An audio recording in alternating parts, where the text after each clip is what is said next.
John Richard. Merci de votre attention.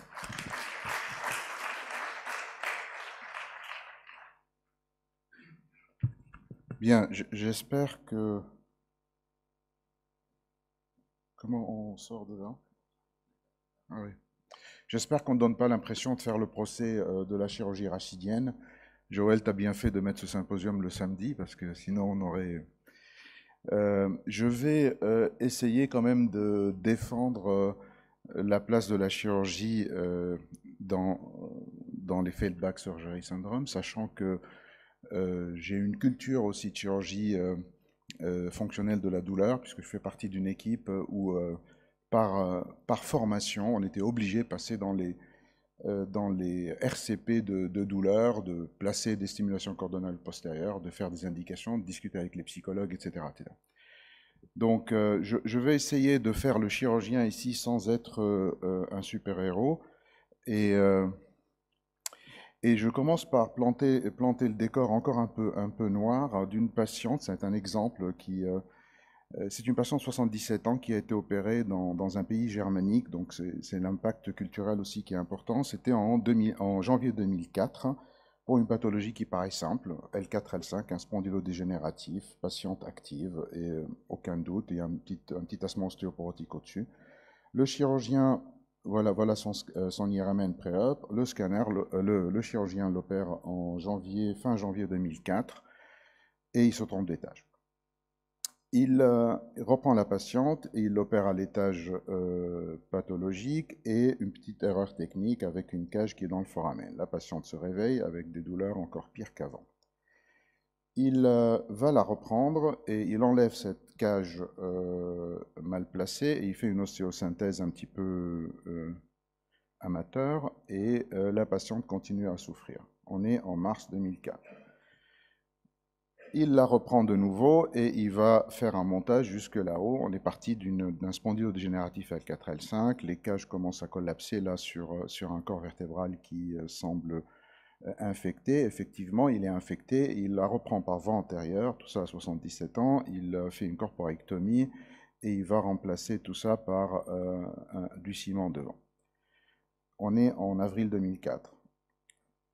Tout doucement, la patiente se plaint revient, elle sort pour la première fois, elle revient en juin, elle a mal dans le dos et on lui diagnostique ce qui est à la mode, la discopathie adjacente. Il la reprend et on se termine par un montage que vous voyez ici pour une pathologie de départ monosegmentaire chez une patiente de 77. La question c'est, effectivement, il a toujours une explication à une reprise chirurgicale, mais il y a une place à une alternative, comme par exemple passer la main à un autre type de chirurgie plus réversible. Donc voilà, et la patiente en 2005, donc un an après, elle reste douloureuse et je pense qu'elle était orientée vers les structures d'évaluation de traitement de la douleur. Donc je ne reviens pas trop sur la définition, mais bon, c'est quand même un état d'échec et surtout un état d'échec pour le chirurgien vécu aujourd'hui et le patient est désespéré. Quand on regarde les étiologies d'un Feldback Surgery Syndrome, on voit que beaucoup de ces étiologies peuvent être traitées chirurgicalement. Donc on peut considérer que ces étiologies-là sont organiques.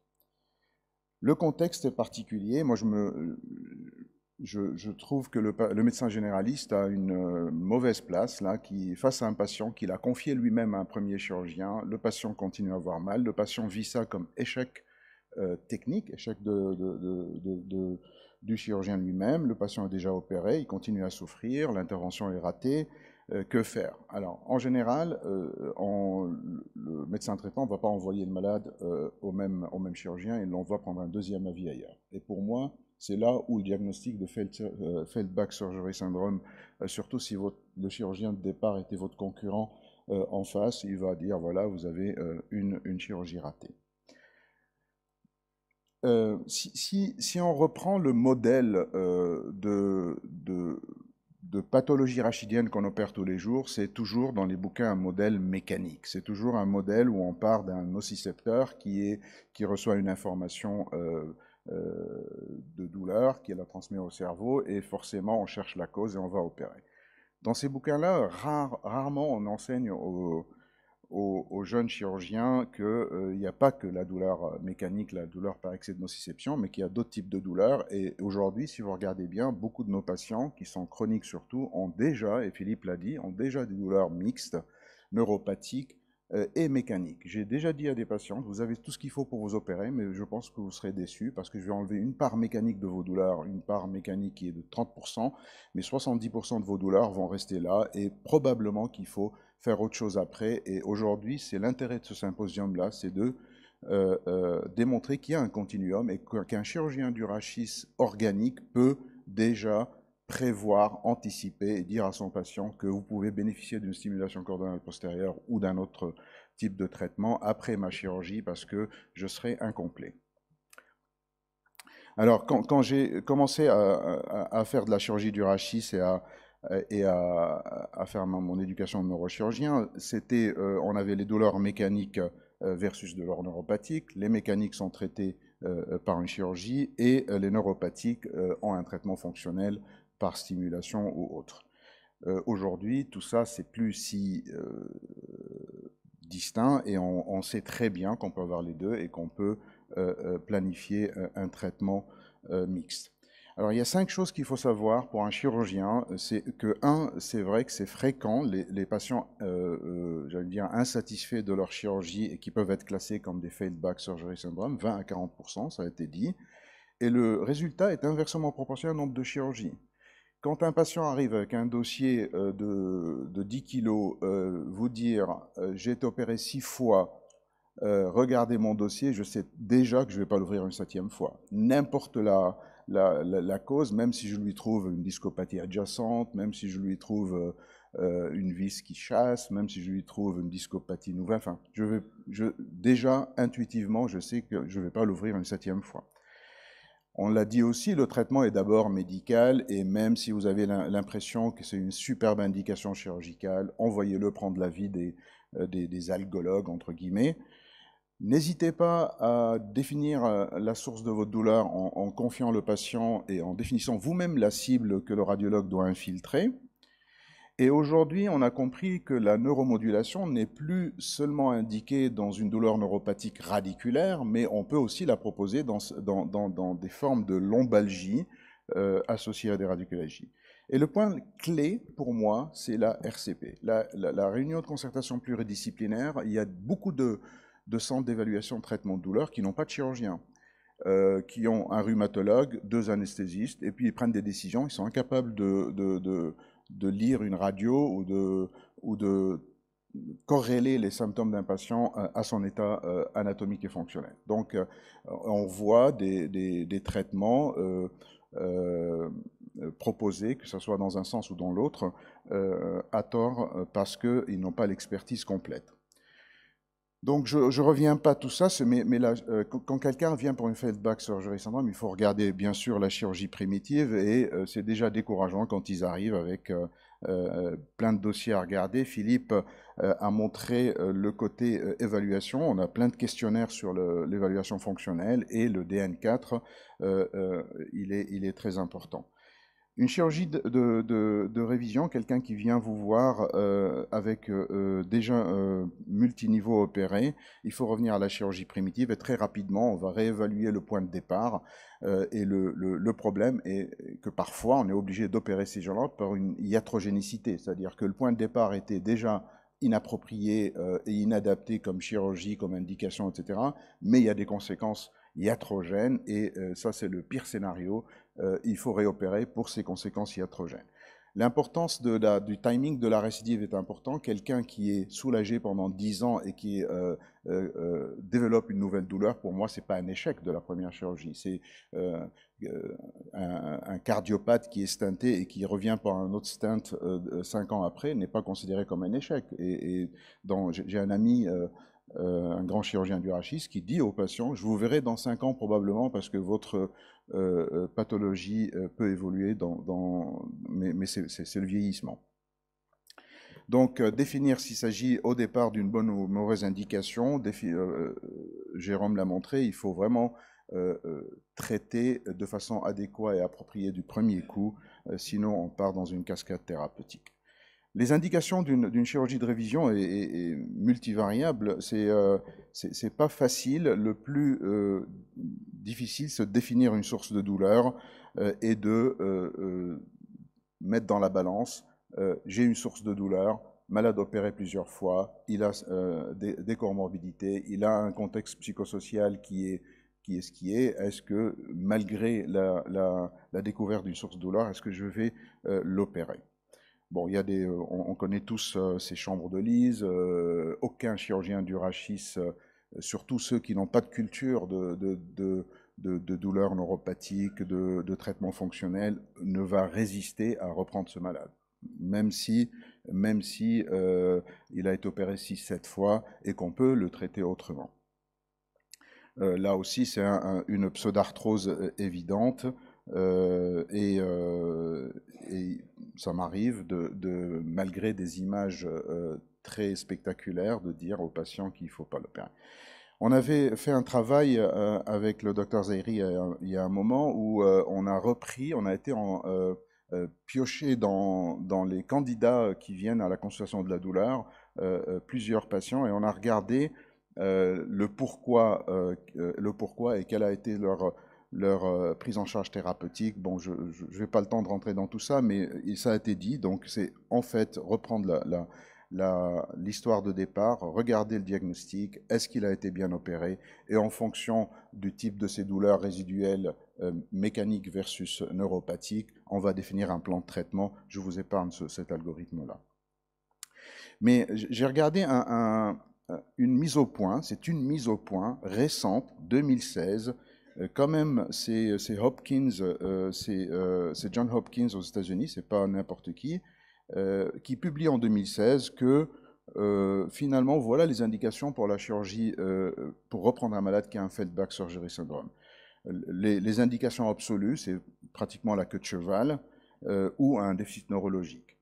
Et les indications relatives, c'est une sciatique et c'est des problèmes associés à des fractures de tige, fractures de vis. On ne parle pas de lombalgie. Pour eux, la lombalgie, c'est certainement pas, c'est très fonctionnel et ça ne vaut pas la peine de reprendre un malade pour un lombalgie. Alors qu'aujourd'hui, c'est une bonne partie de nos patients qu'on voit. Pour un chirurgien du rachis, ma question, c'est quand passer la main au chirurgien fonctionnel. L'idéal, c'est que le chirurgien du rachis soit lui-même au moins le poseur de l'indication d'une stimulation cordonale postérieure. Et est-ce qu'un malade qui a une prédominance de lombalgie peut bénéficier d'un tel traitement? Une des patientes qu'on a vues dans le service, là, qui a à droite une pompe à morphine et à gauche un neurostimulateur. L'un pour traiter des douleurs mécaniques, l'autre pour traiter des douleurs neuropathiques. Et on me l'envoie pour savoir s'il faut l'opérer du dos. J'ai même pas besoin ça fait 1 an qu'elle est dans une chaise, et à voir sa tête, elle est en dépression grave. On sait très bien qu'on ne va pas, elle a été multi-opérée bien sûr, des interventions de décompression. On sait déjà, avant de creuser dans son dossier, qu'on ne va pas la toucher. Aujourd'hui, mais je ne vais pas. Aujourd'hui, la race des chirurgiens du rachis organique, entre guillemets, ont compris beaucoup de choses depuis qu'on parle d'alignement sagittal, même pour des arthrodèses courtes. Quand on parle d'alignement sagittal, beaucoup de chirurgiens de 1 segment ou 2 segments pensent qu'ils ne sont pas concernés, que c'est de la chirurgie de déformation, que l'incidence pelvienne, moi je ne la regarde pas.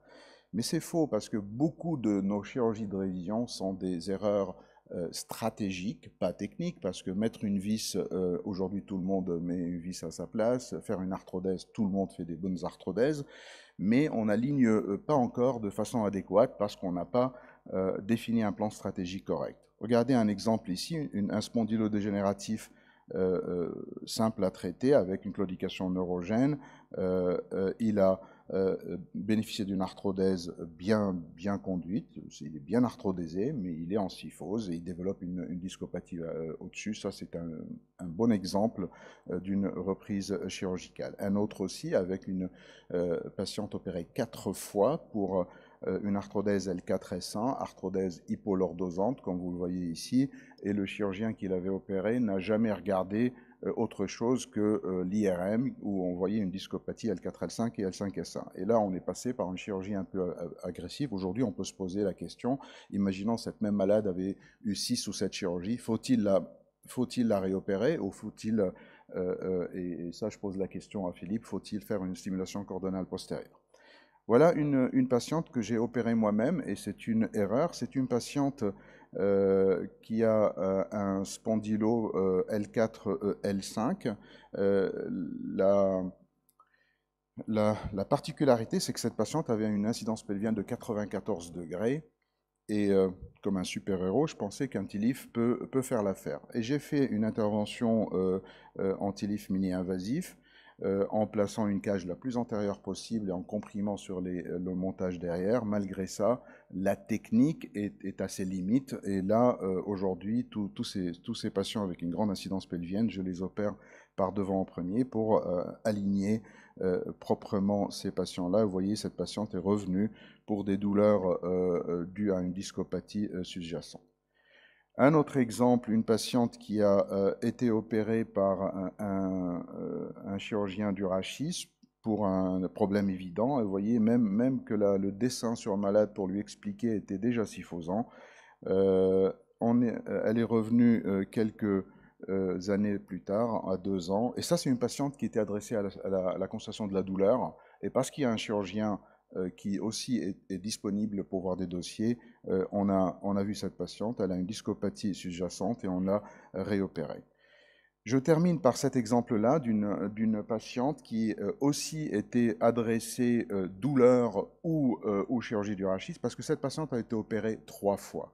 Elle a été opérée, alors vous voyez, elle est un petit peu bien enveloppée, et quand elle est arrivée chez nous, on avait cette radio-là.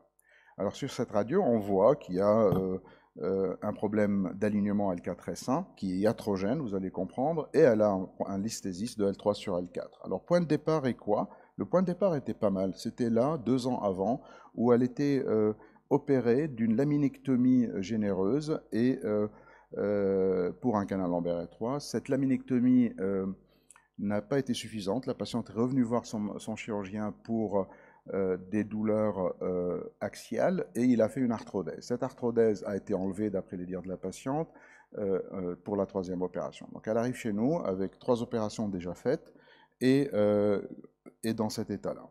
En fait, on peut discuter, faut-il, bien sûr, elle est sous-morphinique, bien sûr, elle a eu toute la panoplie du traitement médical. Cette patiente, en la regardant bien, c'est un problème, et vous l'avez compris, c'est un problème de iatrogène de syphose L4-S1 avec une compensation au-dessus et patiente très douloureuse. Honnêtement, j'avais hésité à l'opérer vu son morphotype, mais finalement, on lui a proposé une correction par un abord antérieur premier. Vous voyez, l'incision, elle est là. Ça, c'est la direction des disques 3, 4, 4, 5. Ça, c'est la projection du disque, la crête iliaque. Et ça, c'est le lendemain matin où elle a eu son abord antérieur et son abord postérieur dans le même temps. Vous voyez la cicatrice derrière des chirurgies précédentes. La chirurgie postérieure a été percutanée. Donc la voilà avant et après avec un alignement qui est plus approprié et une chirurgie qui est la moins agressive possible. Et cette patiente, elle est reconnaissante jusque-là. On doit être à 2-3 ans de recul. Voilà son analyse post-opératoire. Donc, et un exemple qui montre que dans un service qui fait de la chirurgie rachidienne, il faut aussi savoir passer la main dans les 2 sens et on peut avoir les 2 traitements. Ça, c'est une patiente qui avait une stimulation cordonale postérieure pour des douleurs radiculaires neuropathiques et qui développe au décours de son suivi des lombalgies mécaniques. L'algologue, enfin la chirurgien de la douleur a elle-même détecté qu'il se passe quelque chose au niveau du disque, qu'il y a une discopathie qui peut être source de douleur. Elle nous l'a confié, on a fait une arthrodèse L5-S1 avec un bon résultat. Elle est revenue à son état d'avant, patiente satisfaite. Le papier de Norse qui montre, qui compare sans tenir compte de l'étiologie, tous les failed back surgery syndrome, et il fait deux bras, un stimulation cordonale postérieure et l'autre chirurgie, sans distinguer les neuropathiques des mécaniques. Et c'est un papier qui est en faveur de la stimulation cordonale postérieure. Ça m'a choqué ce genre de papier parce que, bon, on peut réopérer quelqu'un qui est neuropathique, n'a pas de sens, mais stimuler quelqu'un qui est mécanique n'a pas de sens non plus. Et d'où les questions qu'on se pose. Patiente opérée 6 fois. Elle arrive pour un trouble de l'alignement, ça paraît évident. Elle a mal au dos, mal dans les jambes, douleur sciatique vieillissante, en majeure partie neuropathique, mais ces lombalgies sont mécaniques. La question aujourd'hui, est-ce que je la réopère ou elle a 67 ans? Ou est-ce qu'il faut placer une stimulation cordonale postérieure? Bon, cette patiente, on l'a en fait opérée. Elle est mieux, mais c'est une chirurgie lourde. C'est une chirurgie qu'il faut faire dans des centres avec des chirurgiens experts. Et on peut être, on l'a vu hier, quand on commence à faire des ostéotomies, il y a pas loin de 40% de complications. Donc on commence à jouer avec le feu.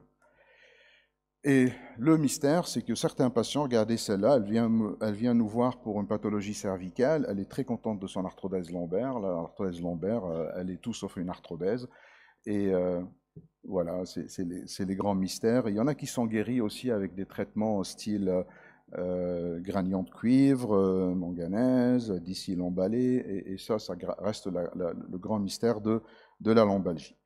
Donc, en gros, moi, je pense que il faut distinguer le lésionnel du fonctionnel, mais il y a un continuum. On peut avoir des douleurs mixtes. L'évaluation multidisciplinaire est essentielle, et quand je dis multidisciplinaire, il faut un chirurgien du rachis.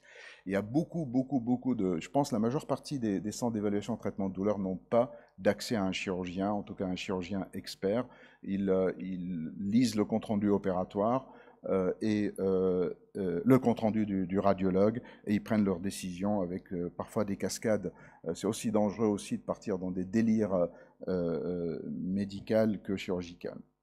Attention à la cascade iatrogène, et d'emblée, du premier coup, il faut essayer de faire une chirurgie la plus adéquate possible. Je vous remercie.